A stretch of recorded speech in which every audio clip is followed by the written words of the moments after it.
अब फोटो बाद में खींच लेना और थोड़ी देर सबको शांत हो जाओ।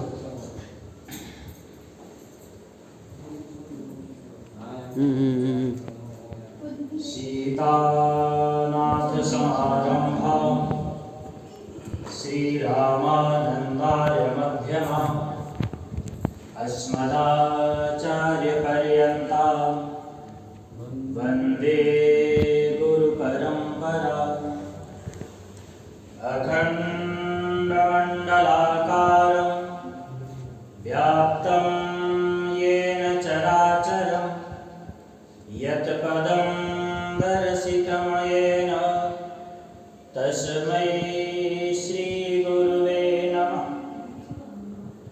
लोकाभिरामं रणरङ्गधीरं राजीवनेत्रं रघुवंशनाथं कारुण्यरूपं करुणाकरन्तं श्रीरामचन्द्रं शरणं प्रपद्ये। अतुलितवरधामं स्वर्णशैलाभदेहं धनुर्वनकृशानं ज्ञानिनामाग्रगण्यं सकलगुणनिधानं वानराणामधीशं रघुपतिप्रियभक्तं वातजातं नमामि। श्रीगुरुचरणसरोजरज निजमन मुकुर सुधारि वरनो रघुवर विमल जसु जो दायक फल चारि। अपने अपने धर्म की सब काहू को पीर तुम्हें पीर सब घरन की धन्य धन्य रघुवीर। आज धन्य मैं धन्य अति यद्यपि सब विधिहीन निज जन जानी राम मोहि संत समागम दीन। वंदो संत समान चित हित अनहित नहीं कोई अंजलिगत शुभ सुमन जिमि सम सुगंध कर दोई। संत सरल चित जगत हित जानि स्वभाव स्नेह बाल विनय सुनि करि कृपा रामचरण रति देव। गिरिजापति गिरिजा गणेश शेष शारद श्रुति व्यास वाल्मीकि पद पंकज नित ध्यान मैं। द्वादश भागवताचार्य चतुसंप्रदायाचार्य शंकर आचार्य को सपरिकर मनाऊं मैं। तुलसी कबीर सूर नाभा प्रियादास मीरा नानक चैतन्य जो को अनुगत रहाऊं मैं। दीजय वर सब मिल मोहि मन वच क्रम छलत जीवित परिकर सह हरि हर यश भरि भरि हिय गाऊं मैं। जय जय गुरुदेव विश्वामित्र के प्रतीक राम तारक प्रदाता श्री चरित्र वन बिहारी की। जय जय गुरुदेव भक्त माल के स्वरूप सानुकूल सर्वभांति सदा सबहि सुखारी की। जय जय गुरुदेव वासुवंशी वट यमुना तट उत्कट आदर्श संत सेवा व्रत धारी की। जय जय गुरुदेव फलाहारी राम लीलावृति आचार्य व्यास सर्व संत रूप धारी की। बोलिए सर्व संत वैष्णव भगवान की जय। श्री सरस्वती मैया की जय। श्री सद्गुरुदेव भगवान की जय। श्री राम जय राम जय जय राम। श्री राम जय जय राम। श्री राम जय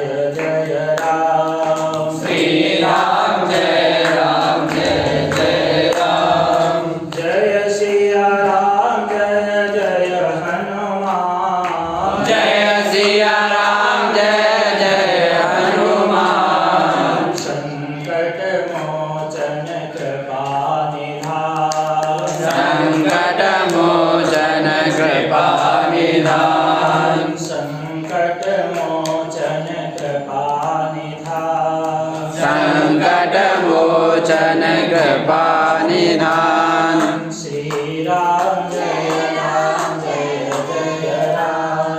श्री राम जय जय राम। बोलिए सर्व संत वैष्णव भगवान की जय हो। आज पावन अवसर बसंत ऋतु का आगमन प्रारंभ हो रहा है। आज से ही वसंत ऋतु, अभी तक तो ठंडी बहुत पड़ रही थी, आज से ऋतुओं का राजा वसंत प्रारंभ हो रहा है।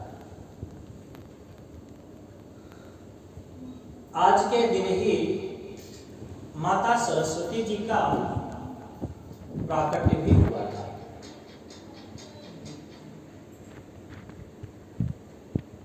कुछ लोगों की मान्यता के अनुसार आज के दिन माता सरस्वती शयन करती हैं।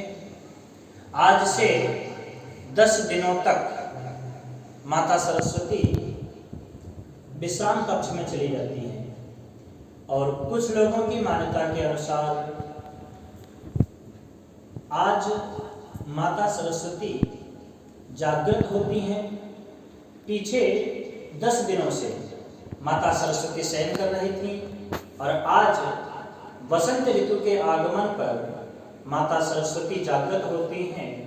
हम सभी लोग मिलकर के माता सरस्वती का ध्यान करते हैं, पूजन करते हैं, जिससे कि माता सरस्वती हम सभी पर वाणी की कृपा करती है। गोस्वामी जी ने जब रामचरितमानस प्रारंभ किया, मंगलाचरण किया, तो उस मंगलाचरण में सबसे पहले वाणी को ही प्रणाम किया है। वर्णानाम अर्थ संघानाम रसानाम छंदसामपि मंगलानाम च कर्तारो वंदे वाणी विनायक। विनायक को बाद में प्रणाम किया। यद्यपि विनायक प्रथम पूजनीय है। महिमा जासु जान गनिराउ प्रथम पूजियत नाम प्रभाव। श्री गणेश जी महाराज प्रथम पूजनीय हैं, विनायक प्रथम पूजनीय है। लेकिन गोस्वामी जी ने सबसे पहले विनायक को नहीं प्रणाम किया, बल्कि माता सरस्वती को ही प्रणाम किया। क्यों? क्योंकि माता सरस्वती वाणी की अधिष्ठात्री देवी है। जब तक हमें बोलना नहीं आएगा तब तक ज्ञान क्या करेगा? हमारे पास ज्ञान बहुत है, लेकिन बोलने की कला नहीं है, तो फिर वह ज्ञान किस काम का? गणेश जी महाराज विद्या वारिधि बुद्धि विधाता, वो बुद्धि के विधाता हैं, विद्या के समुद्र हैं। उनके पास ज्ञान का अथाह सागर है, वो ज्ञान के सागर हैं। लेकिन माता सरस्वती वाणी की अधिष्ठात्री देवी हैं। इसीलिए गोस्वामी जी ने माता सरस्वती को पहले प्रणाम किया और गणेश जी को बाद में प्रणाम किया, क्योंकि बोलने की शक्ति पहले चाहिए। यदि हमको बोलना आता है तो फिर ज्ञान का उपार्जन भी किया जा सकता है। लेकिन जब बोलना ही नहीं आता है, कब कहाँ क्या बोलना है, इसकी हमको जानकारी ही नहीं है, तो फिर ज्ञान क्या करेगा? आज माता सरस्वती का प्राकट्य दिवस है।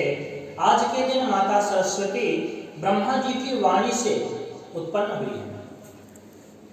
वाचं गृहीतं तन्वीं स्वयंभूर्हरतिं मनः अकामां चकमे छत्तः सकाम इति नः श्रुतम्। ब्रह्मा जी ने अपनी वाणी से, वाणी की अधिष्ठात्री देवी सरस्वती जी का प्रादुर्भाव किया है, सरस्वती जी प्रकट हुई है। इसलिए आज के दिन हम सभी लोग मिलकर के माता सरस्वती का ध्यान, पूजन इत्यादि करते हैं, जिससे कि माता सरस्वती विशेषतया विद्यार्थी वर्ग पर, अन्य लोगों पर तो कृपा करें ही, लेकिन विशेषतया विद्यार्थी वर्ग पर कृपा करें, जिससे कि विद्यार्थी वर्ग आगे भविष्य में अपनी वाणी के द्वारा लोगों को लाभान्वित कर सकें, लोगों को अनुग्रहित कर सकें। क्योंकि यह वाणी केवल भगवान के गुणानुवाद गाने के लिए मिली है। जब भगवान यमलार्जुन का उद्धार करते हैं, उस समय यमलार्जुन, जो कि नलकूबर और मणिग्रीव है, रुद्रस्यानुचरो भूत्वा सुतृप्तो धनदात्मजो, कुबेर जी के पुत्र हैं। नलकूबर और मणिग्रीव इनका नाम है। जब भगवान इन दोनों का उद्धार करते हैं, तब ये दोनों कहते हैं, वाणी गुणानुकथने श्रवणं कथाया हस्तौ च कर्मसु मनस्तव पादयोर्नः। हे प्रभु, आप इतनी कृपा कर दो कि हमारी वाणी हमेशा आपका गुणानुवाद गाती रहे और कान हमेशा आपकी कथा को सुनते रहे। वाणी गुणान कथने श्रवणं कथायाम, हमारा मन हमेशा आपके चरणों में लगा रहे। श्री अम्बरीश जी महाराज की भी यही भक्ति है, वो भी यही चाहते हैं, सवै मनः कृष्ण पदारविन्दयो वचांसि वैकुंठ गुणानुवर्णने करौ हरेर्मन्दिरमार्जनादिषु श्रुतिं चकाराच्युत सत्कथोदये। हे प्रभु, हमारी वाणी हमेशा आपके गुणानुवाद में ही लगी रहे। इतना ही नहीं, जो कोई भी भगवान की स्तुति करता है, वह यही कहता है कि हम आपकी कथाओं का गान अपनी इस वाणी से करते रहे। जब भगवान श्री राम 14 वर्ष के लिए वन में जाते हैं कि आप बताइए मैं कहाँ रहूं, उस समय श्री भरद्वाज जी महाराज कहते हैं, पूछे हो मोहि की रहूं कहाँ, मैं पूछत सकुचाऊं, जहाँ न हो तहाँ देहु कहे, तुम ही दिखावो ठाऊं। आप जहाँ नहीं हो, आपने पूछा है कि मैं कहाँ रहूं, ठीक है, आपका प्रश्न उचित था, आप प्रश्न कर सकते हैं, लेकिन आपने पूछा है कि मैं कहाँ रहूं, लेकिन मैं पूछता हूं कि आप कहाँ नहीं। आपका प्रश्न है कि मैं कहाँ रहूं, और मेरा प्रश्न है कि रहने का स्थान तो तब बताऊं जब पहले आप ये बता दो कि आप हो कहाँ नहीं। अब जब मैं सब रहित विरागी, प्रेम के प्रभु प्रगटई जिमि आगे। भगवान हर जगह है, समान रूप से निवास करते हैं। भगवान ने कहा कि फिर भी स्थान तो बता दीजिए, हमारे लिए कौन सा स्थान उपयुक्त होगा। यद्यपि भगवान वनवास कालीन स्थान पूछ रहे हैं कि हम वनवास का समय कहाँ व्यतीत करें, लेकिन महर्षि कुछ दूसरा उत्तर ही दे रहे हैं, वो दूसरे धरातल से बोल रहे हैं। महर्षि कहते हैं, जिनके श्रवण समुद्र समाना, कथा तुम्हारी सुभग सरिनाना, भरहि निरंतर होहि न पूरे, तिनके ही तुम कहूँ ग्रह रूरे। पहला स्थान बताया, जिनके कान समुद्र के समान हो जाएं और आपकी कथाएं नदियों के समान हो जाएं। पूरे भारत की जितनी भी नदियां हैं, सभी किसी न किसी माध्यम से समुद्र में ही जाकर के मिलती हैं। लेकिन फिर भी समुद्र कभी ये नहीं कहता कि बस बस अब हमें नहीं चाहिए, अब हमारा जो स्थान है, हमारे अंदर जो जगह है वह पूर्ण हो चुकी है, हमें भर गया, अब कोई नदी मेरे पास मत आना। एक छोटी सी नदी जब बरसात में उफनती है तो पूरे के पूरे गांव बहा करके ले जाती है। वह सारा जल जाकर के समुद्र में मिलता है। एक का नहीं, 150 नदियां हैं। स्कंद पुराण के अनुसार और पद्म पुराण के अनुसार 150 नदियां भारतवर्ष में हैं।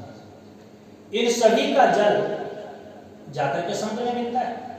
ये तो केवल नदियों की बात हुई, इनके अलावा और भी नाले, तालाब इत्यादि बहुत कुछ है। कई जलाशय हैं जो कि किसी न किसी माध्यम से जाकर के समुद्र में ही मिलते हैं। इतना सारा जल आने के बाद भी समुद्र कभी ये नहीं कहता कि बस बस अब मैं भर गया, अब हमारे पास जगह नहीं बची है, हाउसफुल है, अब कोई भी यहाँ आने का कष्ट न करे। जितने भी आ जाए सबको अपने अंदर समाहित कर लेता है और फिर भी कभी घमंड नहीं करता कि हम भर गए। छोटे छोटे तालाब तो उफन जाते हैं, नदियां उफन जाती हैं। क्षुद्र नदी भरी चली तुराई, जस तोरे धन खल तराई। जैसे कि थोड़ा सा धन आने पर दुष्ट लोग इतराने लग जाते हैं, अचानक धन आ जाए तो इतराने लग जाते हैं कि आज हमारे पास ये हो गया, वो हो गया। किस प्रकार गोस्वामी की उपमा देते हैं, जैसे कि छोटे छोटे तालाब अथवा छोटी छोटी नदियां, थोड़ा सा जल बरसा और बस भर गए, उफनने लग गए, अपना घमंड दिखाने लग गए। कुछ दिनों के बाद घमंड शांत हो जाता है, नदी उतर गई, घमंड शांत हो गए।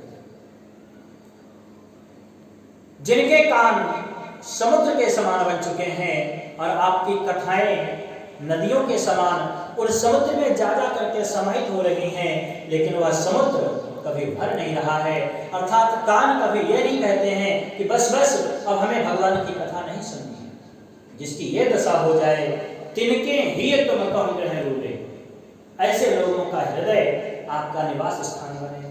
14 स्थान बतलाए हैं, उन सबका वर्णन करने का समय नहीं है। बस केवल इतना ही है कि भगवान ने हम लोगों को यह वाणी केवल गुणानुवाद करने के लिए दी है और कान केवल कथा सुनने के लिए। जिसने अपने जीवन में आकर के कथा का रसपान नहीं किया, उसके लिए कहा गया है, जिन हरि कथा सुनी नहीं काना, श्रवण रंध्र हरि भवन समाना। जिसने अपने जीवन में भगवान की कथाओं को नहीं सुना, वाणी से गुणानुवाद नहीं किया, उसका जीवन धिक्कार है। उसके कान कान नहीं हैं, बल्कि वह कान सांप के रहने के बिल के समान है। सांप कभी अपना घर नहीं बनाता, जाता है, कोई भी बिल दिखाई पड़ा, घुसा, भोजन भी किया। बिल ज्यादातर चूहे बनाते हैं, जाकर के चूहे का भक्षण किया, अपना पेट पूजा की और फिर उसी को ही अपना घर बना करके जब तक इच्छा हुई तब तक रहा और फिर जाकर के जब भूख लगी तब दूसरा घर ढूंढ लिया। तो जिसने अपने जीवन में आकर के भारतवर्ष में जन्म लेने के बाद अश्विनमय भारत वर्षे शूरधीर देव संसदी अकथा श्रावणाम पुंसाम निष्फलम जन्म कीर्तितम। जिसने अपने जीवन में भगवान की कथा को नहीं सुना, वह भारतवर्ष में जन्म लेने के बाद भी एक बेकार है। जिन हरि कथा सुनी नहीं काना, श्रवण रंध्र हरि भवन समाना। नयन संत दरस नहीं देखा, लोचन मोर पंख कर लेखा। बहुत सारे उदाहरण दिए गए हैं। कहने का मतलब केवल इतना है कि जब जब हमें कथा का श्रवण करने का अवसर मिले, श्रवण करें, और जब श्रवण करने का अवसर ना मिले तो कहें संकादिकों की तरह, ब्रह्मानंद सदा लयलीना, देखत बालक बहुकालीना। रूप धरे जन चार्यो वेदा, समदर्शी मुनि भगत विगत विभेदा। आशा वसन व्यसन यह ते नहीं। तो स्वामी जी कहते हैं कि संकादिकों को भी एक व्यसन है। यद्यपि व्यसन उसे कहा जाता है कि जिसके अंदर कुछ दुर्गुण हो, कोई दुर्गुण हो, कोई एक ऐसी आदत पड़ जाए जो कि आदत न छूटे, तो उस आदत को व्यसन कहा जाता है। तो संकादिकों के अंदर भी एक व्यसन है। वह व्यसन क्या है? बोले आशा वसन व्यसन यह तिन्ही रघुपति चरित होई तह सुनि। ये उनके अंदर व्यसन है, एक आदत है, छुड़ाना चाहते हैं लेकिन छूटती नहीं है। कौन सी आदत है? बोले कि जहां भगवान की कथा होती है वहां जाकर के कथा को सुनना। लीलामृत रसोन्मत्ता कथा मात्रैक जीविनः।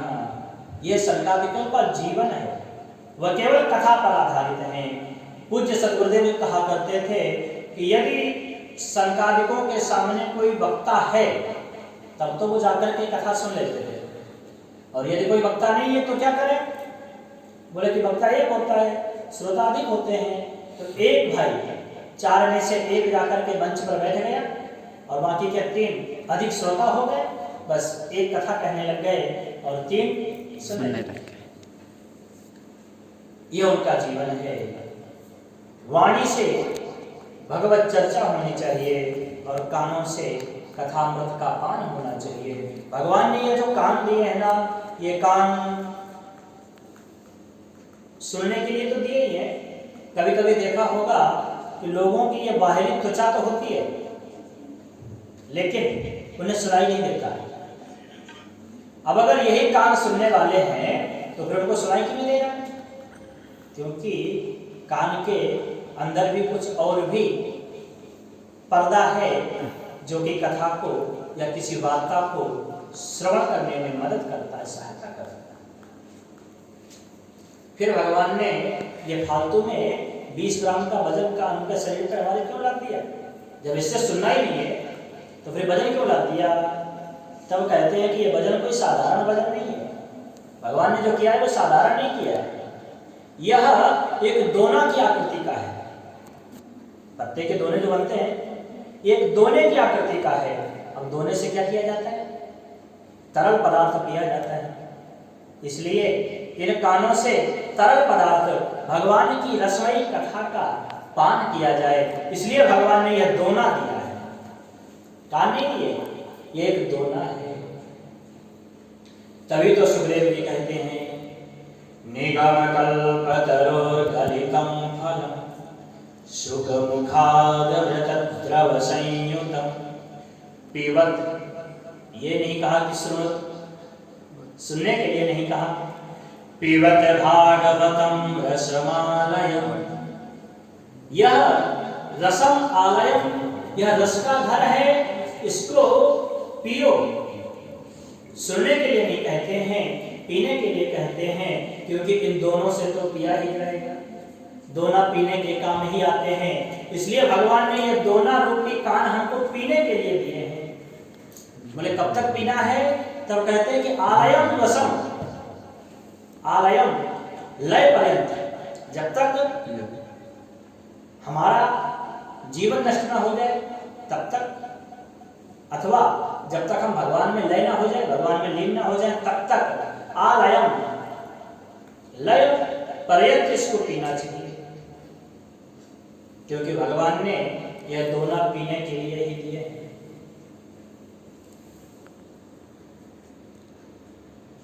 भाव तो बहुत आ रहे हैं लेकिन समयाभाव है। प्रतिवर्ष वसंत पंचमी का उत्सव होता था। इस बार वैश्विक महामारी के कारण उत्सव मनाने का विचार नहीं था, लेकिन ठाकुर जी की जैसी इच्छा होती है, हम लोग सब निमित्त मात्र होते हैं। ठाकुर जी ने प्रेरणा की सूक्ष्म ही सही, लेकिन वसंत उत्सव तो होना चाहिए।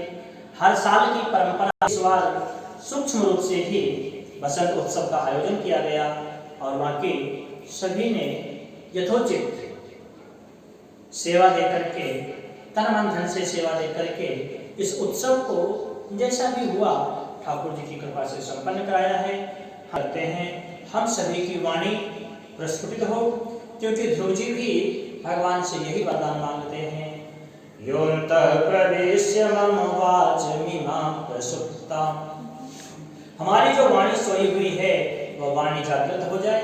संजीवयत् अखिल शक्तिधर स्वधाम्ना, हमारी वाणी जो निर्जीव हो चुकी है वह सजीव हो जाए और हम सब भगवत पथ की ओर अग्रसित होते रहें। इसी के साथ अब हम लोग माता सरस्वती जी का स्तोत्र और फिर आरती करके इस वसंत उत्सव को विश्राम देंगे। स्तोत्र सभी को याद है? माइक ले लो।